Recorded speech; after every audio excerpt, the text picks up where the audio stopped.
drives. I think one of the biggest, things that happened too that sort of I think personally had something to do with the game was when Connor went down as well. But this is how the league works. Um, you pray that you can have healthy seasons and you can stay healthy for as long as possible. But it's a physical sport and things like that happen. So when those things do happen, how do you guys, how do we as a team come out and just not let our foot off the gas?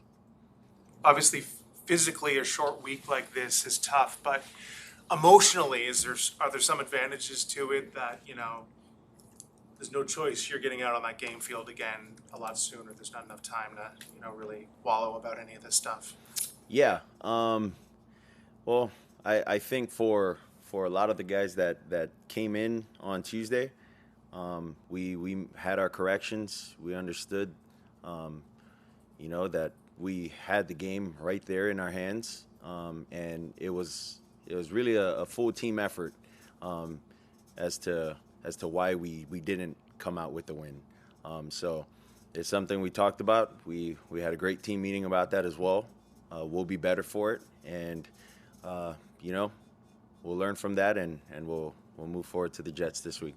When you look back in your football playing career, not just here, and you think back to any defeats that really were crushing type defeats, what do you see as the best recipe for overcoming that? Is it coming out and breathing fire the next week, or is it just forgetting what happened? How do you regroup and recover from such a loss? Yeah, I think the thing for us as a team, to regroup from something like this is not to be emotional about it. Um, we don't want to come into the game thinking we need to do this, we need to do that. We just need to play within the rules and the principles of what that play entails for us to do, and we got to go out there and execute that. That's all we should be worried about. Literally taking it one play at a time and just playing each play, within the merit of that. So that's how I think of it. That's my approach to it, um, and we'll get better from that last game. I don't think any quarterback wants to be pressure. They want a clean pocket and all that. Hmm. You as a quarterback, how can you be better when there is pressure, when it's kind of messy up front? Well, I think the thing that I can do better is let each play stand on its own merit. That was a good rep for me last week, because it took from week one all the way till whatever week this is or whatever week last week was, to get that rep. So um, I'm actually really glad that I got to get that, and I mean you can only get better from that. So. Speaking of pressure, how is pressure different when it's coming up the middle, from the interior, as opposed to off the edge for you as a quarterback? Brother, pressure is pressure. So whether it comes inside, whether it goes outside, you got to get the ball out. You got to make quicker decisions. Uh, you got to know where you're hot from, and you got to play. You just got to go out and play. I know there was a lot of issues on the offensive line, but most people took that game as this is what the offense looked like without Tariq. Obviously, we don't know what his status is, but what's the challenge to the rest of the unit in terms of having to step up if Tyreek isn't available? Yeah, if Reek isn't available, I think Jalen understands his role with stepping up. I think everyone else understands their role as well. It's tough not having someone like Tyreek out there when sort of the entirety of the offseason was built around him and was built also around Jalen. And then now you take away one of those pieces, guys can double Jalen and leave, other guys one on one. So, it gives other guys opportunities that, can really do something special for us. Liam's also dealing with something too, and the team brought in two centers. I was curious if you already started working with them, and what are some of the maybe intricacies of the timing of the snap that you have to Yeah, fix? I've been able to work with the new guys. The thing with that is exactly what you said, just hearing the cadence, understanding that a lot of the things that we do is based on timing within the motion snap points of the offense. So it's been a little different for those guys with where they've been and the cadences that they've heard. So just like anything else, you need, or just like anything, you need reps with them. I don't think I've ever asked you or anyone has. Do you like being under center or in the gun more? It doesn't matter to me, honestly. What opens up when you're under center as far as what you guys can do that maybe you couldn't do under the gun? Action game, play action. And then when you're in the pistol, it also helps as well. Just with what the backers are looking at with their read keys. You don't know if he's going right, if he's going left. It's basically being in the eye. So, yeah. The things you picked up from the Jets defense from the first meeting? Yeah, I mean, they got a good defense, but what we got to do is we can't be shooting ourselves in the foot this game. We got to go out there, take what they give us, and just play our game. What's been the difference in the red zone execution? I know, through the first 6 weeks of the season, you guys were 80% converting red zone into touchdowns.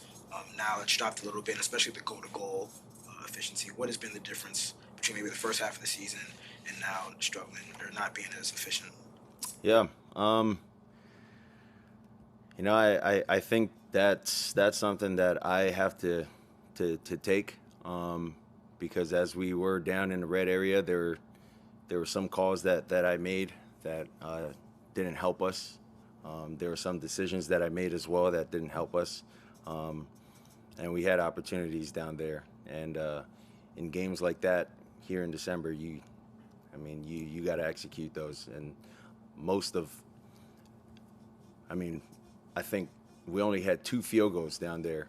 We had 1 blocked, and then we came out with 6 points while we were in the red area, and then we had a fumble as well on the first drive. So can't end it like that, and can't do that. There's obviously familiarity with an opponent you play twice a year, but playing the same team in the stretch of 4 weeks, how is that different from the Buffalo schedule this year, where it's week 4, week 18 so far apart? How difficult is it to get ready for a team you just saw 4 weeks ago?